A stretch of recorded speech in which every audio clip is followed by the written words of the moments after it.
Voter উপস্থিতি কম, যেহেতু শীতের দিন, তো আশা করি যে অল্প কিছু সময়ের মধ্যেই ভোটার উপস্থিতি বেড়ে যাবে। ভোট দিতে আসছি, আমাদের দেশে একজন দরকার সরকার, সেই জন্য ভালো একজন সরকার দরকার, সেই কারণে। এই ফার্স্ট টাইম ভোট দিলাম, খুব এক্সাইটেড ছিলাম ভোটটা নিয়ে, যে কি করব না করব। আবার এখানে কেন্দ্রে এসে কিভাবে দিব বুঝতেছিলাম না। তারপরে ওনারা যারা দায়িত্বে ছিল তারা সহযোগিতা করছে, ভালোই লাগছে আমার কাছে ভোট দিয়ে, খুব ভালো লাগছে। না, আমরা এ জায়গায় খুব ভালোই ভোট দিতে পারছি, কোনো সহযোগিতা ভালোই পেয়েছি, আমরা কোনো অসুবিধা হয় না। আমরা সব কেন্দ্রে এজেন্ট দিয়েছি, দু একটি বুথে হয়তো আমাদের ঘাটতি থাকতে পারে, কিন্তু সব কেন্দ্র আমরা কভার করেছি এবং সেখানে আমাদের দায়িত্ব পালনের ক্ষেত্রে কিছু কিছু জায়গায় আজকে আমাদের ঢুকতে বাধা দেওয়া হয়েছে বিভিন্ন কেন্দ্রে। সেটা কোনো কোনো জায়গায় লোকালি এবং কোনো কোনো জায়গায় প্রশাসনিক কিছু জটিলতা তৈরি করে পরবর্তীতে দু একটি জায়গায় সেটি সমাধান হয়েছে, দু একটি জায়গায় এখনও সেই বিষয়গুলি পেন্ডিং আছে। আমরা আশা করব যাতে কারো ক্ষেত্রে বৈষম্য এই ধরনের মূলক আচরণ সেটা যেন প্রশাসনের দিক থেকে না হয়। এখন পর্যন্ত আমরা সেটা সমাধানের অপেক্ষায় আছি। আমরা মনে করি যে এখানে এই নির্বাচনের মধ্য থেকে আমাদের প্রতি জনগণের একটা সমর্থন আছে, জনসমর্থন আছে। সেই কারণে হয়তো অনেকে কিছুটা আশঙ্কার মধ্যেও থাকতে পারেন এবং সেই কারণে এই ধরনের ভয়ভীতি প্রদর্শনের ঘটনা ঘটছে বলে আমরা মনে করি। আমরা আসলে বেলা গড়ালে বোঝা যাবে যে ভোটের পরিবেশ কেমন। গতকাল পর্যন্ত বিভিন্ন কেন্দ্রে আমরা পেশিশক্তির প্রদর্শন দেখেছি। বেশ কিছু কেন্দ্রে আমাদের এজেন্টদের যাতে তারা না যায় এই ধরনের হুমকি দেওয়া হয়েছে, বাড়ি বাড়ি গিয়ে হুমকি দিয়ে আসা হয়েছে। এখন আজকে সরাসরি কোনো হামলার ঘটনা এখন পর্যন্ত ঘটেনি। বেলা গড়ালে বোঝা যাবে আসলে যে পরিবেশ কোন দিকে যায়। তবে আমরা মনে করি যে জনগণ আসলে সেই আশঙ্কার জায়গা থেকেই ভোটের টার্ন আউটটা এখন পর্যন্ত কম। ভোটাররা, আমরা আশা করব বেলা গড়ালে আস্তে আস্তে ভোটাররা ভোট দিতে আসবেন। আমরা আপনাদের মাধ্যমে আহ্বান জানাবো যাতে আপনারা ভোট দিতে আসেন। এটা অনেক দিন পরের একটা নির্বাচন, যেখানে গণতন্ত্রে উত্তরণের একটা সুযোগ আমাদের তৈরি হয়েছে। আমরা আশা করব জনগণ এই নির্বাচনে স্বতঃস্ফূর্তভাবে অংশগ্রহণ করবে।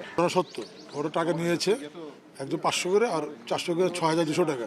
দুজন সাসপেন্ড করা হয়েছে, পুরো ওই টিমটা উইথড্র করা হয়েছে, ক্লোজ করা হয়েছে, বিভাগীয় মামলা প্রক্রিয়াধীন। আমরা একটু ছাড় দেবো না ডিসিপ্লিনের ক্ষেত্রে, প্রথম কথা। আর সার্বিকভাবে এখন পর্যন্ত আমি শুধু একটু বলি, আমার 7:20 আমাকে মন পড়াতে একটা আমরা সবাই কানেক্টেড, কিন্তু আসলে ভার্চুয়ালি এবং কানেক্টেড সবার সাথে, যেটা জানিয়েছে অবাক হয়ে গেছে। আসলে এত ভোটার, আমাদের সম্মানিত ভোটার, এত ভোটার মন পড়াতে। সুতরাং একটা উৎসবময় পরিবেশ। আমরা আছি পুরো বাংলা কলমের মতো আছি, কোনো ডাইনে ভাঙার সুযোগ নাই, সবার আগে দেশ। আমরা যেহেতু ঘুরছি, আমরা দেখবো না কাশীপুর, যেহেতু আমার এলাকার মধ্যেও ছিল, আমরা একটা কাশীপুরে দেখবো যে ওখানে গিয়ে আমরা খোঁজখবরটা নিব।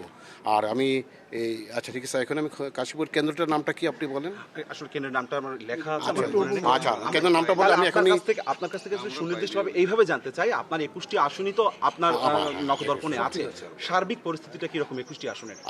সার্বিক পরিস্থিতি ভালো। আপনারা জানেন যে আমাদের ডেভেলপমেন্ট অনেক বেশি, গত ইতিহাসের এটা সর্বোচ্চ ডেভেলপমেন্ট। আপনার যে নেভি ফোর্স যেটা আছে এটা হলো সর্বোচ্চ, কোস্টগার্ড আছে, আপনার হলো আর্মি আছে, আর বিজিবি আছে, র্যাব আছে এবং পুলিশ আছে, আনসার আছে। আপনার আনসার দেখেন এখানে 13 জন আছেন এবং সর্বোচ্চ ডেভেলপমেন্ট আছে। এই ক্ষেত্রে আমরা মনে করি যে নির্বাচন একদম সুষ্ঠু, সুন্দর, অবাধ এবং গ্রহণযোগ্য হবে এবং সম্মুখের পরিস্থিতিতে হবে।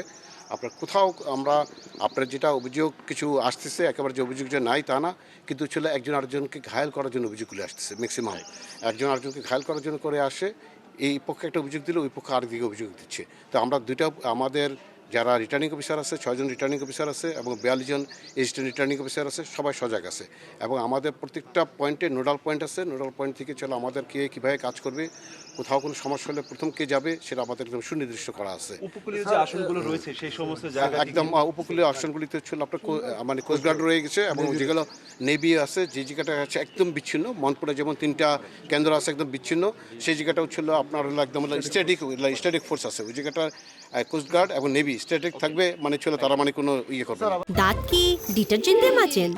তাহলে ডিটারজেন্ট কিভাবে টয়লেটকে ঝকঝকে পরিষ্কার করবে? তাই বেস্ট এভার হারপিক ডিটারজেন্ট না, বেস্ট এভার হারপিক নিন।